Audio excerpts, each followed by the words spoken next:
Bonjour les amis, je suis tout ému. Je vais vous faire ma première vidéo avec pour la première fois un nouveau système de transmission. Ça y est, on m'a installé la fibre auparavant. J'envoyais une vidéo sur YouTube ou sur mes chaînes Pop-Off et tout. De mon téléphone, ça mettait 1 heure et demie à passer, c'était interminable. Là, c'est extraordinaire. Vous appuyez 30 secondes, c'est parti.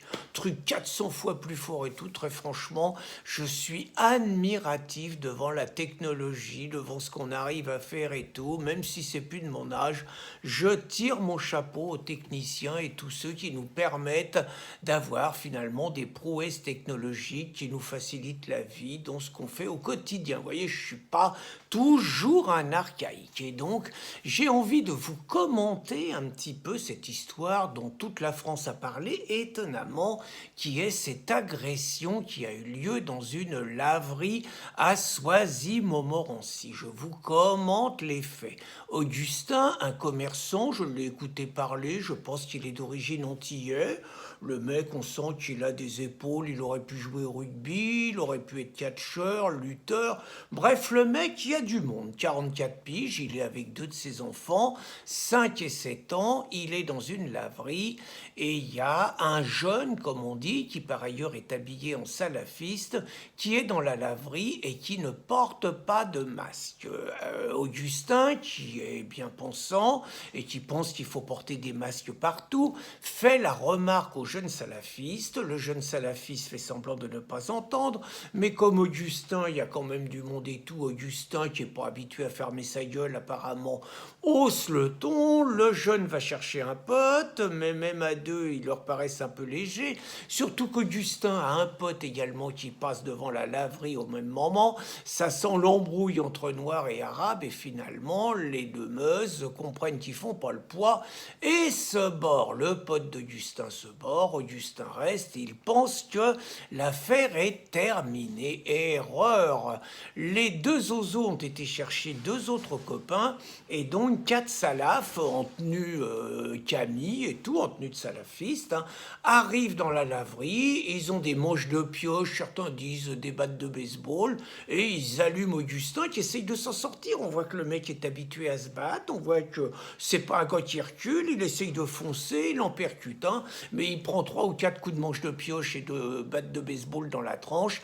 Il est au sol, les mecs continuent à lui taper dessus au sol, ils lui tapent pas sur la tête, j'ai remarqué, ils lui tapent dessus sur le corps. On sent qu'il y a un chef, on sent qu'il y a un chef de l'expédition punitive. Le chef estime qu'à un moment, le mec il bouge plus, il est par terre, il saigne de partout, ça suffit. Il y en a quand même un qui estime que ça suffit pas, qui revient et qui lui en recolle un grand coup dans le bas du dos, et les mecs se barrent. Donc Augustin est emmené aux urgences et tout. Bon, ça aurait pu être pire, il en a pris dans la tête, mais bon, on va dire qu'il s'en sort avec quelques échymoses, ça y est passé au ras des moustaches. Ce qui est étonnant, c'est d'abord plusieurs choses.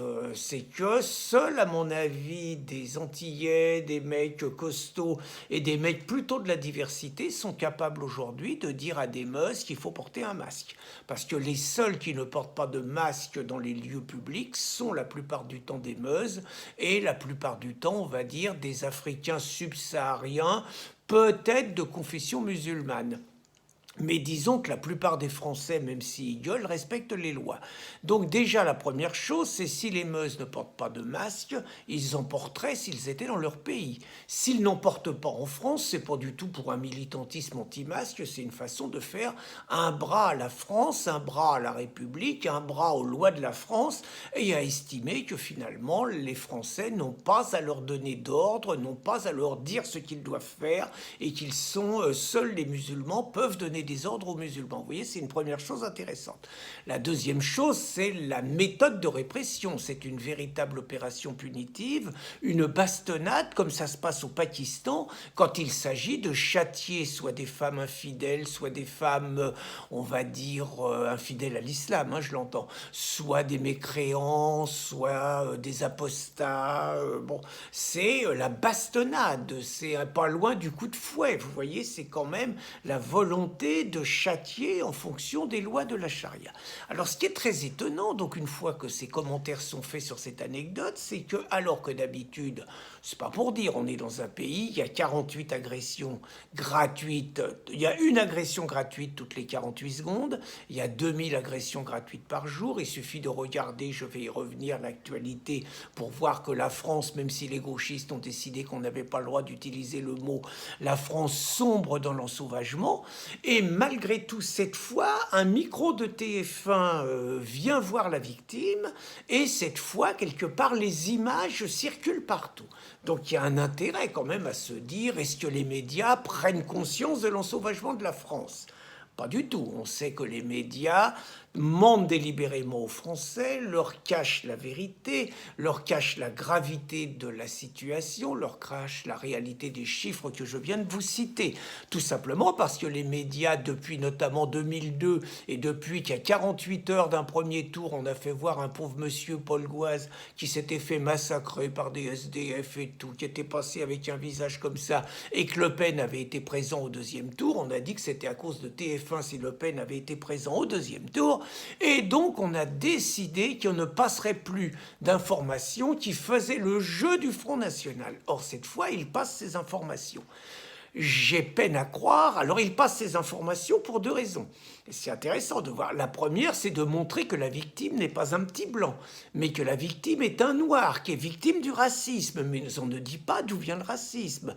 C'est exactement la campagne de pub de la mairie de Paris contre les rodéos, où on voit un jeune blanc qui fait du rodéo, comme si c'était la réalité. C'est exactement comme les campagnes contre les viols, où on voit que les violeurs sont des Gaulois supposés et que les violés sont des gens de la diversité. C'est tout le contraire de ce qui se passe. Mais là, donc, on fait voir la victime, mais on ne parle pas de la religion des agresseurs. C'est quand même extraordinaire, comme si c'était des Gaulois qui avaient agressé. Et je remarque que, par exemple, il suffit de regarder F de Souche ce matin. Lens, père de famille, tué sous les yeux de son fils. Pas d'interview du fils. Bordeaux, Youssef, 3 ans, Algérien, 3 ans de prison, un Algérien qui avait fait une balafre de 15 cm de l'oreille au menton. C'est pas loin de la gorge. Vous voyez, à un jeune homme le jour de son anniversaire. On ne va pas aller voir le jeune homme pour voir sa balafre. Au Cap d'Agde, 2 personnes du Nord qui passent leurs vacances, je ne sais pas si c'est chez les nudistes, poignardées de manière nocturne gratuitement par 2 jeunes. On ne va pas aller voir les mecs à l'hôpital, ça stigmatiserait bien évidemment.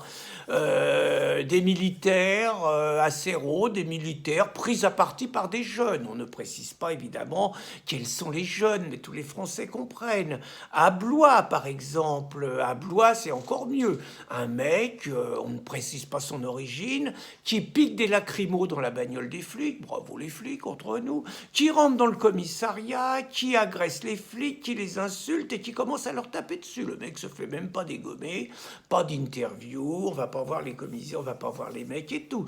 Nice, une infirmière de 38 ans, harcelée et menacée d'être défigurée à l'acide parce qu'elle a quitté son compagnon, qui est sans doute un Suédois. Vous avez tout ça, on ne le dit pas. On préfère à la télévision française insister sur la police raciste, alors que les policiers en prennent plein la gueule.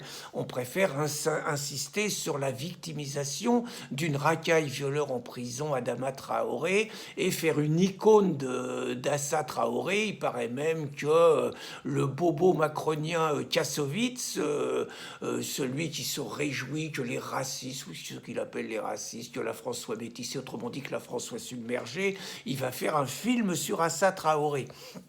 Donc, vous voyez un petit peu le deux poids, le deux poids, deux mesures de l'information quand même. C'est assez fabuleux. Et il y a surtout un truc sur lequel je voulais insister à une époque donc où on insiste sur les flics, où Plenel se faisait prendre en photo avec des personnes de la diversité. Sur le côté, la police assassine. Donc là, évidemment, il y a un silence total de la part de la gauche sur la réalité de cette agression. Mais il y a surtout un silence total du CRAN. Il y a un silence total de la Ligue de défense des Noirs africains, il y a un silence total des Black Lives Matter, c'est-à-dire qu'il y a un silence total des Noirs racistes, pour qui le seul racisme possible, c'est le racisme des Blancs à l'encontre des Noirs, et certainement pas celui des salafistes à l'encontre d'un Noir. Bonne journée les amis.